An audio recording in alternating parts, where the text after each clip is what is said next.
Hey everyone, with me today I've got Scott from Sow and Reap Capital. If you're interested in following him, I'm just going to start with that. You can go over and be added at @u_AGU on Twitter, or you can go to mine at @finding_finance. We're trying to see who can get the most Twitter ads. So if you want to add Finding Value and vote for me, you can add mine, or you can vote for his for this clip and who's providing more entertainment. So my name's Andy. I'm with the Finding Value Finance channel. Obviously, I already introduced Scott. Today, we're going to talk about uranium.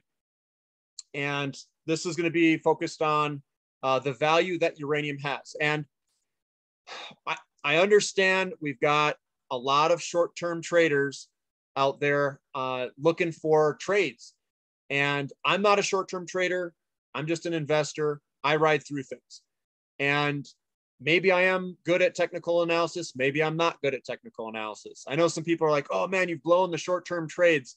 I don't trade short-term though, guys. That's not what I do. I look at risk reward positioning for an outcome based off of value. And the price movements in the short term, yeah, it's going to throw you all around. But I don't play that. And the reason I don't play it is because it didn't work last bull market. So I threw that out the window. That's why. So I've got Scott with me. We've got the ratios. And the ratios are undeniably a fact of telling if something's cheap or expensive. So I would say this is kind of something that you can't argue with that much. And yes, it can stay cheap for a long time, but you can't argue that it's not cheap. So, Scott, looking at uranium, is there anything that is cheaper than uranium? Well, no, to me, I can't find anything that's cheaper than uranium right now. And so I've created this little battle, uranium versus everything else. And uranium looks incredibly cheap. And that's why I don't think I will get into anything else right now. If I do have like some cash flowing in, then I think my money will be going straight into uranium. So to start off the battle, we've got Cameco to Dow Jones ratios, which is what I really like, just because it's a very clean chart. And it's looking really good right now. So we've got just nice double bottom. And on the right-hand side, we've just got a nice looking arc. Hopefully it will resolve and just continue on with its arc formation. So it will continue going up. And eventually, hopefully, we'll start going parabolic as well. This is a monthly chart, by the way. So this goes from 1997 to 2022, which is where we're right now. So it's a very long-term chart. But I think, would you agree that Cameco wins this chart, Andy, in terms of how good the value looks and I guess the momentum as well? It is true that Cameco is cheap to the Dow Jones Industrial Average compared to the last bull market. Yes, definitely. Yes. So I agree. And it's moving in a direction that we want it to move upward. Yep. And this is uranium to gold ratio. So, everyone talks about how precious metals haven't run and it's cheap right now, or at least the precious metals bulls are. But if you compare uranium to gold, well, uranium is a lot cheaper than that. So if we were to repeat, so it's sitting at 0.01 in terms of the ratio, as you can see here. So if it was to repeat the previous valuation of 2007, uranium needs to outperform gold by a factor of more than 5. So this is how cheap uranium is compared to gold. And for me, it's just broken out of this like really good looking bullish wedge. And I think it's just doing a little bit of consolidation right above it. So I think uranium wins again against gold. Would you agree, Andy? I agree. I like the volume on the right too. I don't know if that matters which volume that is. It's probably uranium, but yep. Yes, it is uranium volume. Up. And it happened with the breakout of this wedge. So yeah, I think that volume is important. Mm-hmm. I think it's looking good. And so we've got a lot of silver bulls as well, right? I used to be a very hardcore silver bull as well, but until I found out about uranium, and then I became a mega uranium bull. Mm-hmm. Yeah, you've got a nice trend line going across at the top there, about where it's at, just a hair above it. Yep. So we're almost above that I call it the double bottom there, and then the eventual break. Yep. And I guess the momentum is also behind uranium over silver as well. So I think, just looking at the chart alone, it looks like uranium will be outperforming silver. And if it was to repeat, so this is uranium futures market. So it's not same as, I guess, the U.UN that we've used. U.UN never really reached the highs of the spot market. So if we were to repeat, I guess, the valuations in 2007, we still need to outperform silver. So we're sitting at 2.35 right now. It did go up to 11.5. So what is that? So it's about 5. Yeah. A little under 5. Yep. 4.89. Yep. Yep. So there you go. I think uranium wins. Uranium to natural gas. So we do like energy and we do like natural gas as well. But if we're looking at the ratios right now, would you buy natural gas or uranium right now, Andy? I would buy uranium, Scott, for 300.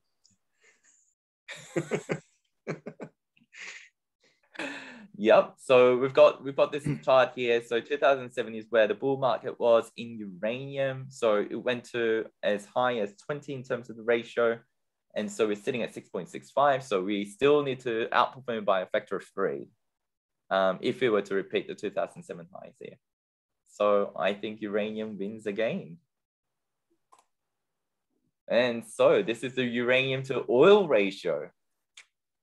And oil really, if you look at the CRB index, for example, oil, I think is, oil and natural gas form the largest part of that commodities index. So you've seen a lot of the commodity index outperform SPY, S&P 500, for example, and, the general market indices massively, but uranium hasn't really done that yet. So if we look at the uranium to oil ratio, we're sitting at 0.4. If we repeat the highs of 2007 here, we need to go up to 2. So if we were to repeat the ratios of 2007, we need to outperform oil by a factor of 5 again. Isn't that crazy? Yeah. And I expect oil to go up a lot more as well from here. But, if you just look at the ratios, uranium looks undeniably cheap right now. So there you go. Uranium wins again. And so here's the uranium to copper ratio. It's still sitting in this falling wedge type of pattern. Hopefully eventually breaks out. But once again, if we go back to the ratios, surprisingly, this is 2008 ratio. But if we were to repeat the ratios again, it's probably because the copper prices fell a lot more. Let's get a little bit more realistic. And let's say we go to the 2007 because that's when uranium peaked. 40. I think it was 40. So we need to outperform copper. If we were to repeat the ratios, we need to outperform copper again by around a factor of 3.5 to 4. So would you agree that uranium wins again, Andy? Scott, I'm going to have to admit uranium's beating everything. I think it is beating everything. So. And here is uranium to wheat ratio. Look at this. So this is 2007 here. So we reached as high as around 0.25. We're sitting at 0.05 against wheat. And so again, we need to outperform wheat by a factor of 5. So we're right at the bottom of this channel as well. So it's undeniably cheap against wheat again. So I think uranium wins again, Andy. Yeah, it's beating everything, Scott. I think this is the final one. I've done ratios. I've done uranium ratios against everything else. And I think the only one that kind of came close was the one that we've talked about, which is BDI. But with BDI, it's a less transparent market for me, right? With uranium, supply deficit is really, really clear. So, I mean, obviously BDI has other advantages because obviously the companies that we're talking about is trading at really low PE valuations, really low PV valuations, and they've actually got cash flow. So they've got other aspects which are more attractive than uranium, but to understand the macro, the general thesis around uranium, I think it's far easier for me to understand, given how transparent the supply demands are, the demand pictures are. So I like uranium for that reason. Did you have anything else you wanted to add around that? No, I mean, not that. The only thing that with uranium is when I go into the uranium stocks, I'm really going onto the speculative cliff. I feel like I'm way out there on the risk curve, and I'm fine with that with, you know, some of my money, but I don't know if I can go like way. I can't load up and be confident in my positions, at least with some of the uranium companies, because I mean they're so speculative, and it's like they haven't built the mine yet. They've got pounds perhaps in the ground, or you're speculating on them getting more pounds in the ground, but it's just a lot more speculative. Yep. Yep. Yeah, you're playing a far bigger risk and reward game, right? When you're getting some of these uranium stocks. I agree with that, definitely. Yep.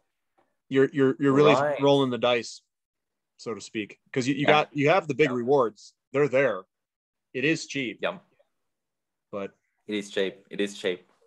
So you've got uranium to sugar ratio right now, and you're looking at, oh, look at that. At peak, it was trading at over 15. Right now, it's trading at 2.65. So it needs to outperform sugar by more than 5x.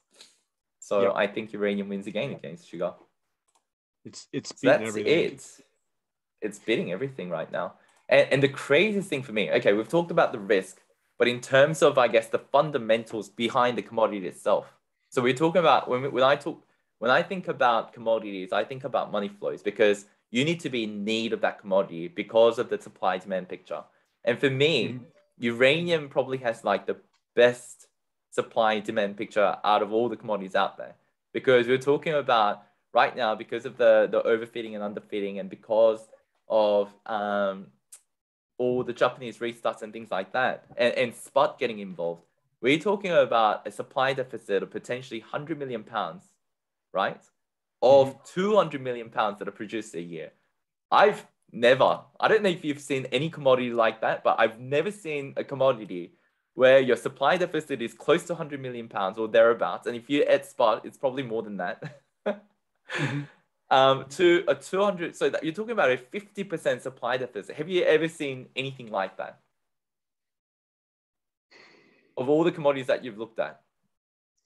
Well, I know there's some with future demand, but it's all predicated off of if, not, you know, if this were to happen, you know, and then it may or may not happen. But the largest imbalance I've ever seen for projections I have seen some that were pretty ridiculous.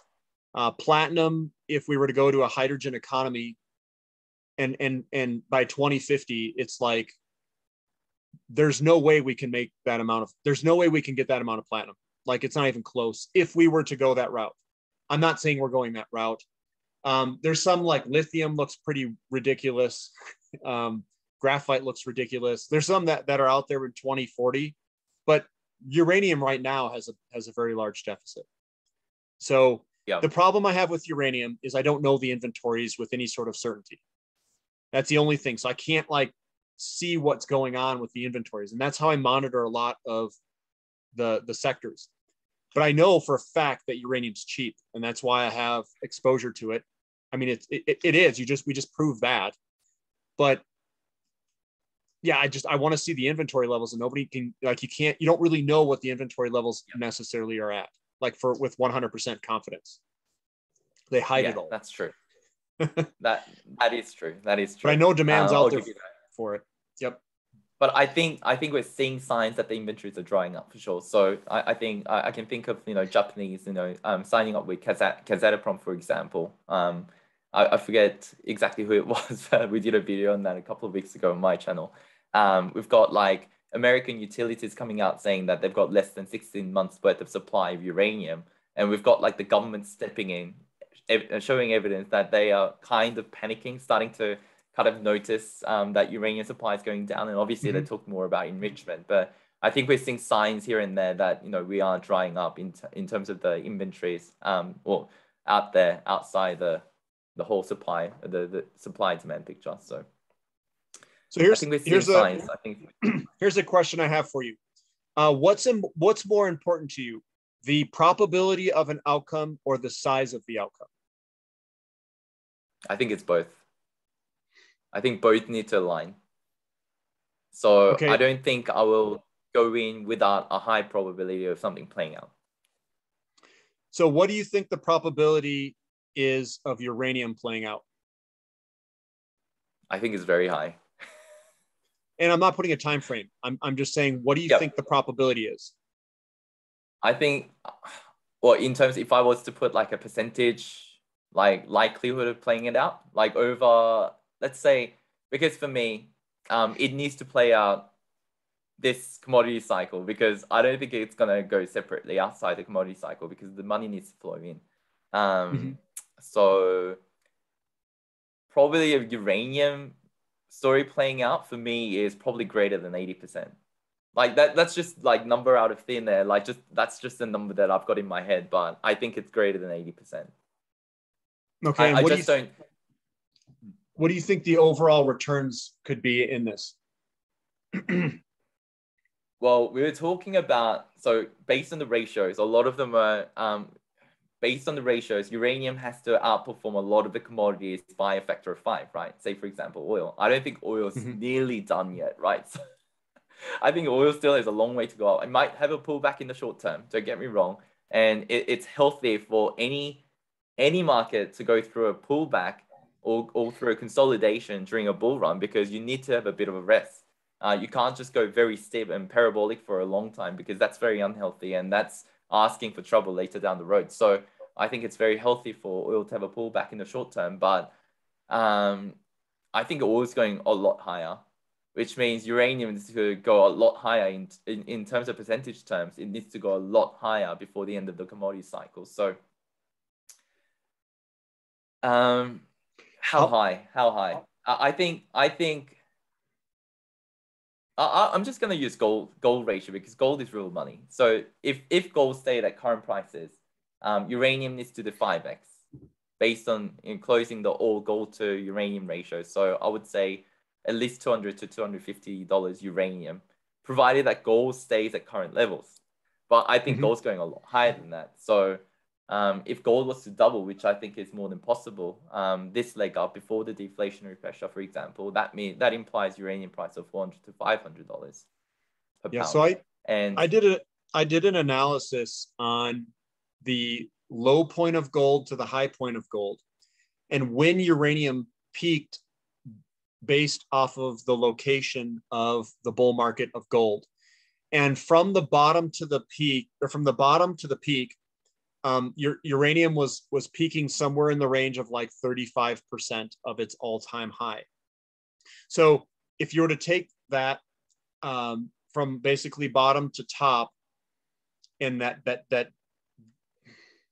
entire move, it was 35% of that move in that move of gold is where uranium peaked against gold. So it wasn't the peak price of gold versus the peak price of uranium. It was the peak price of gold, multiply it by 35%, and then it was the peak price or the peak ratio times that percentage. So think of it as like the low point, the high point, add them together times 35%, and then multiply that by your ratio, and that would be the peak price. That's what I've got there. And oil would peak before too, against gold as well. It was like 40% or 35%, something like that, if I can remember. So I know a lot of people think like gold will go up, I think, but it won't peak when gold peaks, because people take like peak versus peak, and I just don't think that's an accurate number. Just for everyone. Yeah. That's right. So in 1970, for example, 1970s, uranium peaked in 1976, gold peaked in 1980. In 2000s, uranium peaked in 2007, and gold peaked in 2011. So there was always that 4-year gap, which is kind of what I'm expecting this time around. And it makes sense, because gold always outperforms all other commodities after we've had that deflationary pressure, because then that brings in the fear trade. So once we go through a proper, we're talking about a little bit of a market sell-off right now, but when we go through like the 2008 style financial crisis, after that is when everyone runs to that safety of gold and silver. And I think that will happen this time around as well. Yeah. So you think should I share any of the charts that I was showing, like comparisons of uranium, just to show people? Yeah, you can. You can. Let's do it real quick because I'll share a chart that I did showing basically we were messing around with some charts, and I just showed Scott this chart here. So I took URNM and I have it here. And if I zoom in here, this fractal here, and I'm just going to cut and copy it to show you guys what I mean. This fractal here, I'm going to paste it on top, is this fractal here. So if I were to blow this up and put it over it, yeah, it's this one here. So what I did is I copied it.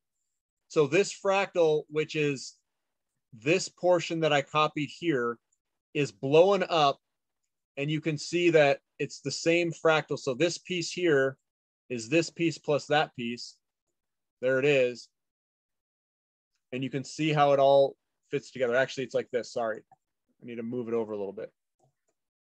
So this here is that there. This piece there is that piece there. And then on the right-hand side, we come on down. That we're doing this portion here is that portion here. So it looks like this. Like it's hard to see. Let me move it over real quick. And there's your fractals. You can see this little move up there as this guy here, and we pulled on back. Is this pull back to here, or is it all the way down where we start to go again? You know, no one knows, but it sure looks similar. Now, another similar thing that we were looking at, because that's the fractals there, is what if I compare this to Bitcoin? And that also, it looks very eerily similar. If you look here, it tracks pretty dang well the entire way up and down. Bitcoin is just more leveraged, basically. I mean, look at how this thing fits together. Now, this guy really blew out to the downside. Right here, we're at support, but are we stuck with Bitcoin and all these speculative assets? I'm not exactly sure, but it sure correlates very well, and it's awfully weird. So, and this also, I mean, if I were to do some playing around and just like take this fractal here and, you know, put it on top of this guy, it's another fractal that, I mean, this move is that move. It's the same fractal over and over, except this time, this move here went down, this move here went up in that fractal. So money flows matter immensely, and how they travel in and out of stocks. Now, are these two correlated, and are they going to stay correlated? I don't have that answer, guys, but it sure looks correlated to me when you start putting all this over each other. What do you think, Scott? You think we're going to be, are we another Bitcoin, or are we going to separate and be different? Is the fractal done? You know, I hate doing short-term predictions, guys. I really don't like it, because then if I make a prediction, if I stick my neck out there, then everyone else is going to tell me I'm wrong when it doesn't work out exactly like I say. And the majority of things don't work out exactly like anyone's going to say. What you're trying to do is get a good entry point that's cheap, and then hang on to it for, you know, for when a time ahead where it becomes valued a lot higher. And getting every small little market move is incredibly impossible, is what I'll say. But Scott, what do you think? What do you think? Do you think this fractal's done? Do you think you can't deny that it looks like it's been correlated. You can't deny that fact. But we're talking about very different asset classes here. So we're talking about, you know, Bitcoin. I don't know if there are any crypto guys out there, but I'm not a believer of Bitcoin at all. I don't think it's backed by anything.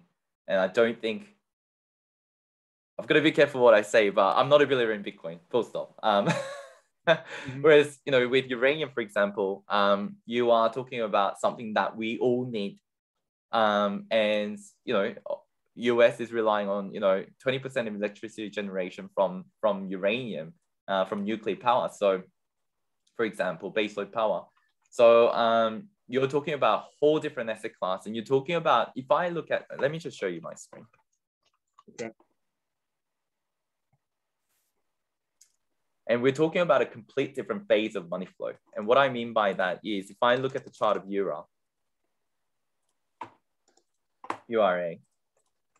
we're talking about an asset class that's been depressed for over a decade, right? So from 2011 is where URA started. And obviously we know that it started well before, in 2008 as well. So we're talking about an asset class that's been, in this huge downward pressure over the last 15 years, and something that's just starting to come up. Whereas when you talk about Bitcoin, we are talking about, we're talking about an asset class that's been in this huge upward movement since it was introduced, basically back in 2012. So the money's been flowing in. The money's been flowing in since 2012 for over a decade into Bitcoin. So when you talk about cycles and money flows, I believe this has given plenty of time for everyone who wanted to get Bitcoin to get into Bitcoin. Now you're running out of those buyers. You're running out. Because you've been in a bull market for such a long period of time. Your chance of finding a new marginal buyer to push up the prices is running out. Whereas with uranium, no one's been participating over the last 15 years. The bull market's only just started. So obviously you're talking about a whole different market with a completely different stage of the cycle. So yeah, I don't think it matters too much. I don't think it matters. Another thing that a lot of people have been talking about, or some people in the comment section every once in a while, is they talk about market cap, and they compare the market cap of today to a previous time in history. And I'll show you if you want. I can show everybody what that looks like here. And here's this is for Camco CCJ, and this is the market cap back in 2011 versus now. Is it good to compare the market cap previously to today? Is that a legit thing to compare? What do you think? Well, no, for several reasons. So I don't think the market cap matters so much because the company might be different. So when you're talking about individual companies, the company itself might be very different to what it was back then, first of all. And obviously, I'm not talking about chemicals specifically here, but you need to look at the company itself, right? So if I draw, the company that I know well of what the history was is Bannerman, for example, right? So this is not a recommendation for you to buy Bannerman, but all I'm trying to point out here is with Bannerman, for example, it was trading at 500 million market cap back in 2008. And so people might look at current market cap and go, oh, that's pretty close. We're trading at 250 odds right now, 50 million. So people might look at that and go, oh, we're trading at half the market cap of 2008. We must be close to the end of the bull run. But one thing that you need to take into account is, back in 2007 and 2008, Bannerman had 27 million pounds in the ground. Right now, they've got 10 times more than that. So you could argue that to get back to its previous valuation, 270 million pounds times 20. So they were trading at $20 per pound in the ground back in the 2007. Right now, they're trading at less than $1. So they need to do more than 20x to get back to their valuation of 2008. One could argue that. So you need to look at the companies, the individual companies, and how they've developed over time. To see, whether the market cap has any value, and also second of all, uranium prices are not going to be the same as 2007 either, 2008 either. So obviously, when you measure stuff in Dow Jones, for example, Dow Jones, or if you make that type of argument, how could you ever invest in companies like Apple? Because you look at Apple, for example. I'll show you my chart. Yeah, the one thing I'll say real quick is when you look too, you're pricing these in dollars, and your value of your dollar has dramatically declined since 2007 as well. So the market cap back then isn't priced in the dollars today. So it's far more valuable in the past than it would be in today's dollars because the money supply blew up, so to speak. We're probably 3, 4, 5 times the money supply as well. That's right. So with Apple, for example, if I just put this on log chart because it looks so parabolic and you can't even draw comparison to 2000. Well, some people might have argued here when it got back up to the 2000 level, they might have gone, oh, it was the dot-com bubble, so we must be getting close to the bubble. But no, you've got to look at the individual company once again. So that's $33 here.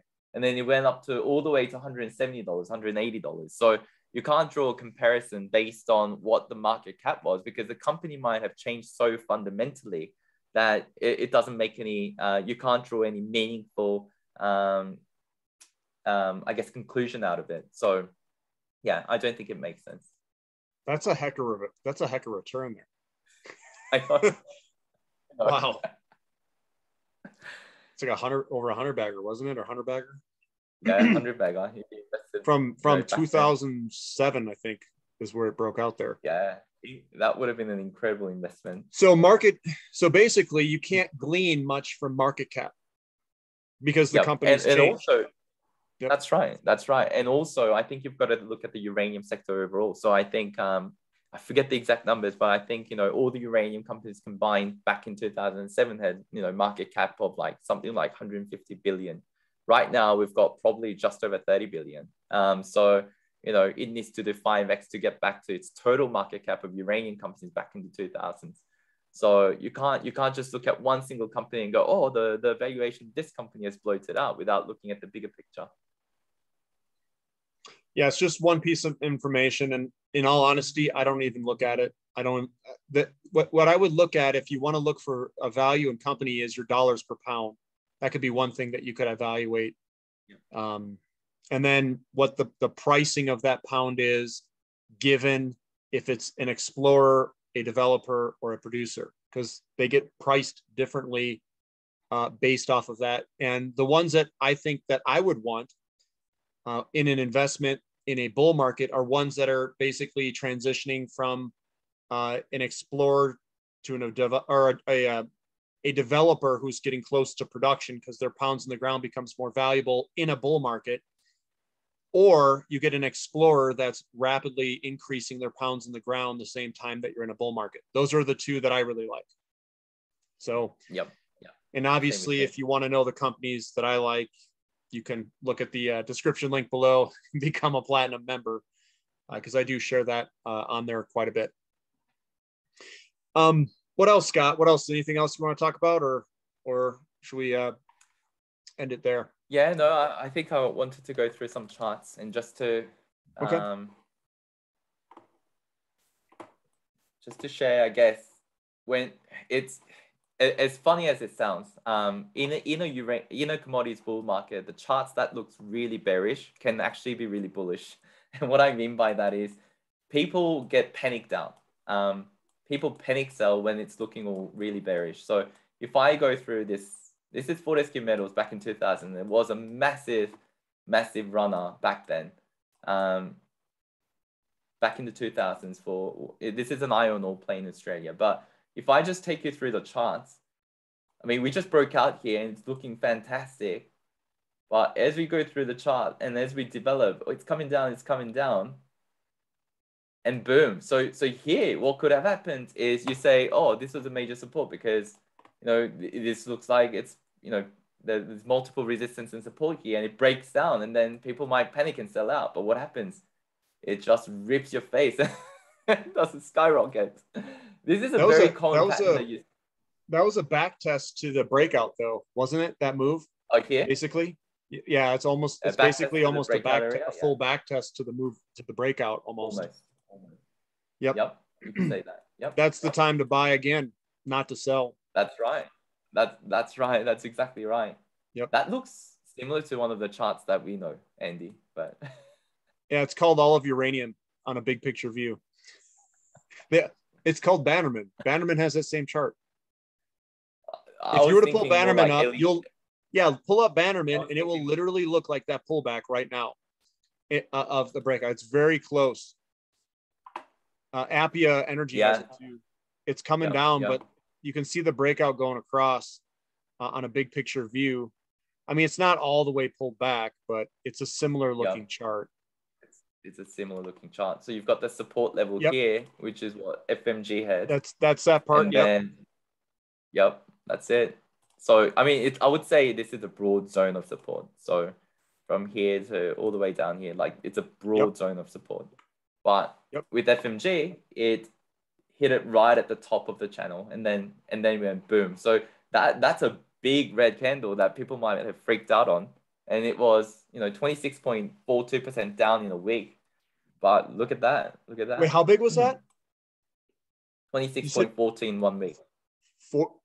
The percent down. You said 46%? No, 26% down in a week. 26. Hold on. Let's see. Go from the top to the bottom. Oh, this is a 64% drawdown from the top. Yeah. So I'm sure a lot of people panic sold then, but look at what happens afterwards. Boom. All right, now we need to zoom out a little bit more because the price is going too crazy. And look, so it goes up slow and then we have a panic sell again. So in 1 week, we've sold 30%. 05. Oh, and look at that. Going down, going down. Oh, it looks like it's putting a bit of a head and shoulder pattern, right, Andy? Should we sell? Should we sell? In 05, we still had a good ratio, so I probably wouldn't do anything. Even though you got absolutely slaughtered there from a 55-cent move down to 25. You got cut in half at least, a little bit more than that. 60-something percent. Yep, 60%. Yep. 60% drawdown, 59.2%. So we got 60% drawdown again. And then it's forming like some could argue that it's forming a head and shoulder pattern as well. And so the target's like back down here, right? Oh, let's go. See what happens. Boom. It goes up. And look at that. Whoa, what's happening here? Oh. You're going off the chart, for a Scott. pullback down to this level. All right, now we need to blow out again because it's gone up to so much. Well, good thing we sold that head and shoulders. Yep. All right, let's see what happens. Whoa, it's not coming down. It keeps going up. So how do you buy into this now, right? You don't. You sold out and you got crushed. Whoa, hold on. And now, like when I look at this chart here, this chart looks incredibly similar to U.UN. This chart looks incredibly similar to U.UN to me. I know I shared it with you and you didn't really think it looked exactly the same, but let me show you before we go into it a little bit further. So this is what I'm seeing. So that's the FMG chart, FMG, the Fortescue Metals chart that I just showed you. This is U.UN right now. And what I'm seeing is a huge run up, which started the move, huge run up in FMG. We had a little bit of valley. We had a bit of a valley. We went up, right? We went up at a moderate pace. And then we put in a little fake head and shoulder pattern. So you see here, I don't know if you can see that, but you can see that little head and shoulder pattern. It was a false breakdown of that parallel of the head and shoulder pattern. So U.UN, you had a head and shoulder pattern. We had a false breakdown of the head and shoulder pattern, and we ran up strong. We ran up super strong, and then we had the correction here. We've got the correction here. We ran up hard again in U.UN. You ran up hard again in FMG. And then you came down hard as well, like we did now in U.UN. And what happens after that in FMG is this.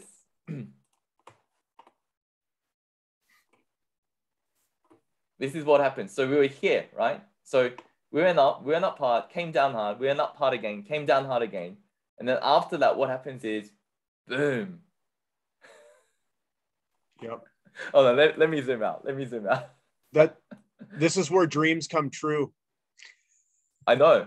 This is like when everyone's like really frustrated and everyone's like, oh, this is over, this is over. And what happens here is another beautiful thing and how it matches up with U.UN here. I'll just quickly show you. So U.UN, if I just put it into log chart right now, it's sitting at beautiful support. So if I draw a line here, we're sitting right at support. So let's go back to FMG chart, right? So we're here in FMG chart. Now let me put this onto log chart. So where you were looking at was here,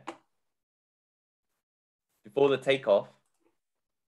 Look at log chart and you smash it right at the bottom of the log chart and then it takes off. Let me just take the log off. This is what happens afterwards. Oh, now I've given you too much of what we were going to go through, but this is what happened. Boom, it looks so negative, right? Big selling pressure, big red candles. And then you go boom, up, up, up, up, up, up, up. Where do you stop? And this is when the 5 to 8 months rule start kicking in, Andy. You know how I will talk about go up parabolic for 5 to 8 solid green months? This is where it kicked off. This is approximately 6 months in length, I think. So from here, let me have a quick look. So we started going parabolic from here.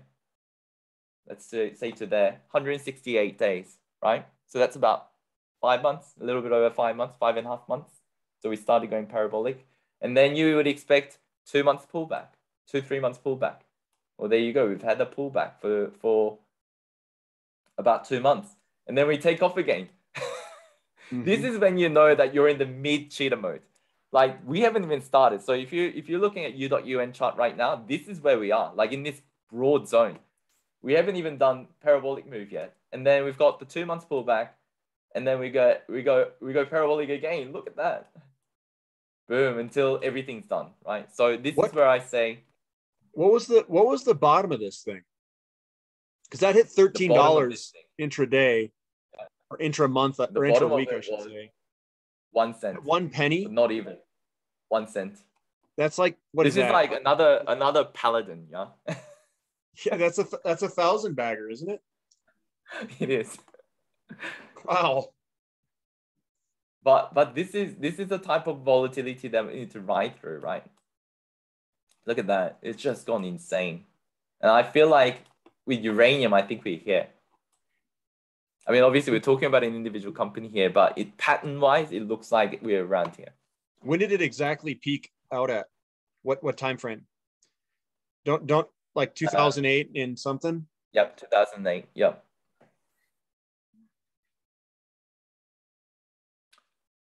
That'd be a heck of a ride. Imagine if you put like 10 grand at a penny. You know how much money would be at the top? You know how big your daily swings would be? I know. Oh my goodness.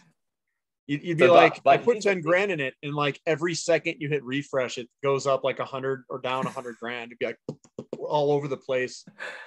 Yeah. It'd be an emotional wreck for most people. I know. But here, like even here, like it looks like it's breaking down, like because it's consolidating and it's breaking down. I'm sure it would have faked a lot of like the new entrants here as well. You know, sell, and then what does it do? It turns around and goes boom again. Yeah, at that point you'd be sitting on 100 bagger if you bought there. Yeah, at $1. You're like, I mean, like everyone be like, oh, you're at 100 bagger. They just sell it. And you're like, goes up to 1,000 times, another 10x. That'd be a rough one to watch too. Yep, that's right.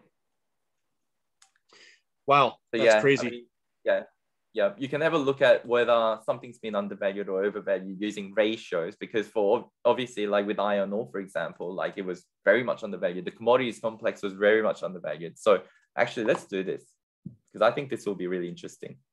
So let's just go. Let me share my screen again.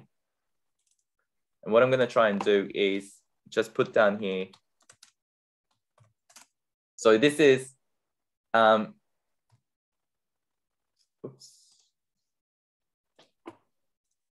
this is a ratio between, down here is the S&P commodities index divided by Dow Jones ratio. So see, basically commodities divided by Dow Jones. And what you can see from this ratio here is we are well and truly intact. So all you need to do is just buy at the bottom and then just hold on through, right? And I think it could have been quite easy to tell the deflationary pressure here because what we saw was a huge delinquency rate. Yep. So I'll show you rate, all loans. Let's look at all loans. And back in 2008, we would have seen that delinquency rate pick up. So we've had 2006 is when it bottomed. And then we had massive rise in delinquency rate. And then that would have given you a 1.5 year warning. And so it typically takes like a year and a little bit for the delinquency rate actually to be reflected as a deflationary pressure or result in deflationary pressure. So you could have been observing the deflationary pressure potentially, and then start getting yourself prepared. Let's say here, 2000, maybe I wouldn't have waited that long. Like that huge uptick there would have been selling point for me. So let's say Q4 2007, where do we end up? Like how good of a price do we get if we use delinquency? You would have missed that tip. Well, I don't care, right? I mean, that would have been good enough exit for me, right? Somewhere around that region. So yeah, that's a tough ride though, especially if you bought at the bottom. Whew. Yeah, I know. But you know, this is where we are in the ratio. This is what everyone needs to remember is that we are just getting started. We're like, even if we have that little dip like that, like we are just getting started in this bull market. If we come down, we are here. Where is that? Let's have a quick look to see where we're in the FMG prices. Let me put this on log because I can't see. We're still okay. You're picking it up at 1 cent at these prices. This is where we saw 1 cent. So, you know, maybe, and this is where we were at 2 cents. So let's say we are here. I don't know if we are, but let's say we're at the peak of the first run. You would have still been FMG at 1 cent. Well, you know, it's crazy. You could have held on to this company even now and probably kill it. Yeah. That's right. What is that at? 30? Does that say 37 or 20? So 17. Yeah. So that's 1,756 times your money. Wow. Yeah. And it just broke out again. This thing's going to this could be the best performing stock of all time. It could be one of. Yeah, it could be one of. It's like it's the biggest iron ore producer in Australia right now. So, wow.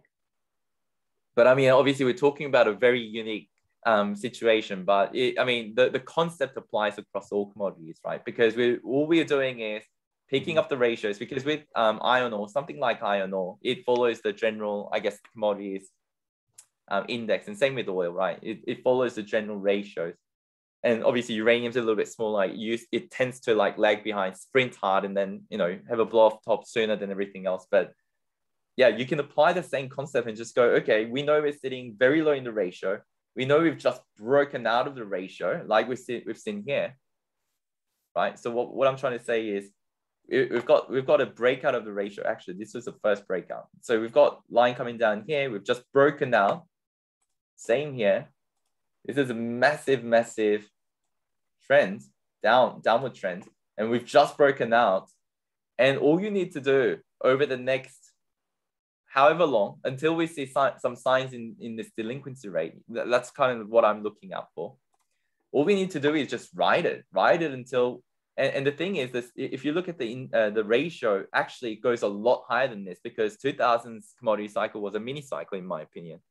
And I don't think this will be a mini cycle this time around because of the liquidity in the system and because of the fundamentals for commodities in terms of the mining cycle and everything else. So, I mean, this is the one to just hold on and ride, like just focus on the bigger time frame, like monthly time frames.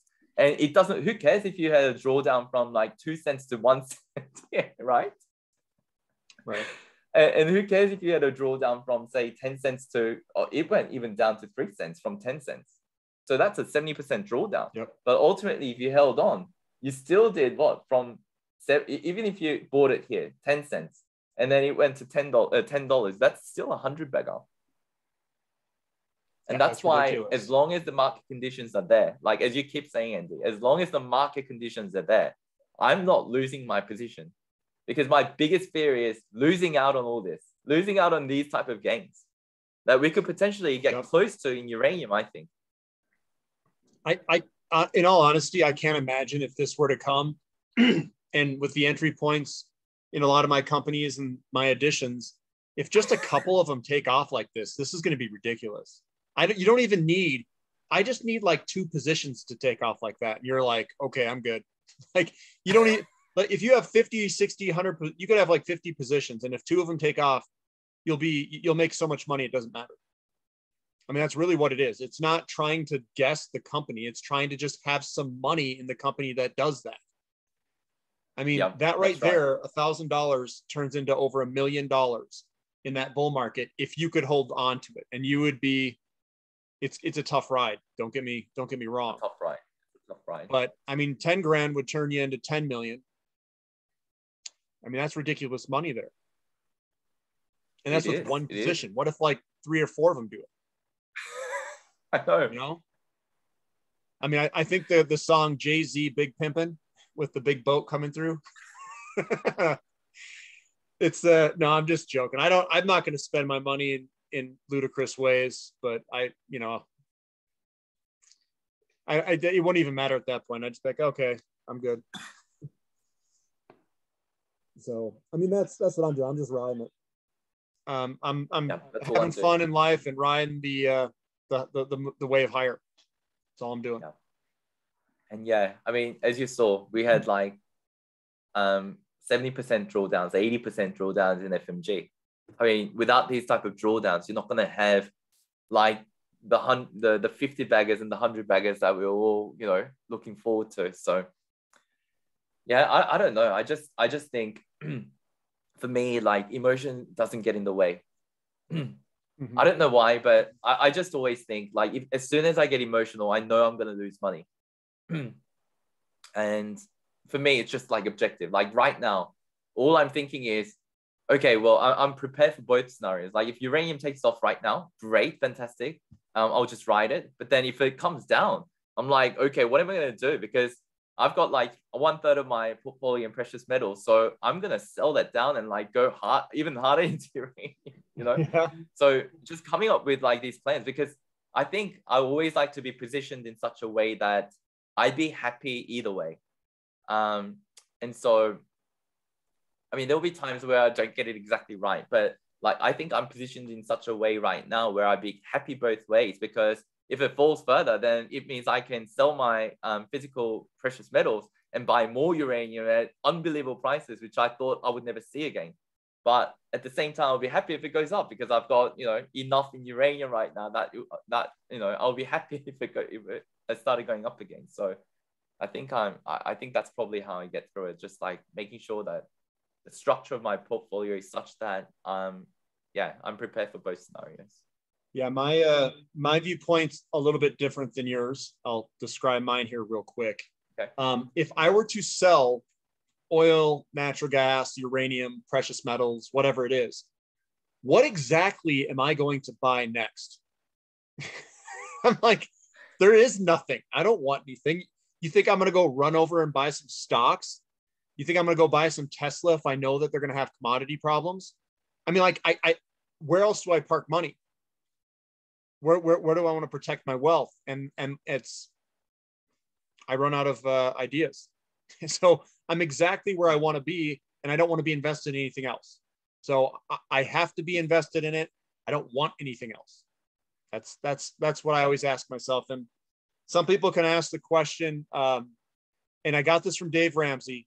He had a really good question. He said, if you own something, would you buy that something again? If the answer is no, then just go sell it. I'm like, that's actually pretty good.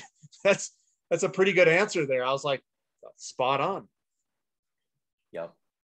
Exactly. There's a double bottom there. Why are you saying that, Andy? This is it, right? Why would you go buy Tesla? So this is the commodity index divided by NASDAQ.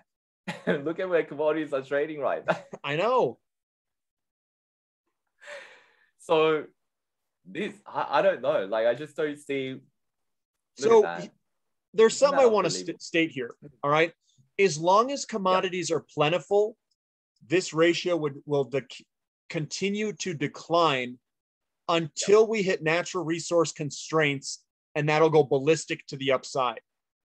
Because what that means is that commodities will become infinitely valuable to build products. That wealth is commodities. is what that would be when we hit natural resource constraints or constraints in energy. So if someone has astronomically high energy costs and someone says, I want to be wealthy, that requires commodities or goods. And if that commodities or goods becomes ultra rare, that's what everybody wants. They don't want a fictitious Bitcoin. If you can't eat something, like what is a Bitcoin going to do? Unless you can buy food with it or something, and that's energy intensive. I don't know how well that will do in an energy crisis world. But, and again, guys, I'm not going to the doom and gloom, but I'm just saying as energy gets more costly and commodities become more scarce, there could be at some point, drastic recycling measures. I mean, the whole world will change at that point. Things will look a little bit different, I think, than what we have today. We won't be just throwing away humps of steel in the garbage. We'll be recycling everything at that point. Yeah. So that's all I've got. Scott, you got anything else? No, not really. It's a lot to chew on there. It's a lot. Yeah, just focus on the long-term picture. I mean, commodities bull market just started, and it usually lasts, a decade or a little bit more than that. So, if you've made it this far, guys, in the video clip, leave in the comment section that you've made it this far. Say, I've made it, and then put one of our names in there. Put either Sow and Reap Capital or Finding Value. So I've made it, Finding Value, or I've made it, Sow and Reap Capital. Put it in the comment section, and give us the thumb up, and I'll give you the thumb up for making it this far. So that's all I've got. Check us out on Twitter, Finding Value Finance, Finding_finance, and at u.ag. And what are we ending with, Scott? Sorry, can you just let me share this? So it's Psalm 90:12, and it says, teach us to realize the brevity of life so that we may grow in wisdom. So I'm starting to realize, I don't know if it's me just getting old, but I'm just starting to realize a lot more that life is really, really brief. And it's so short.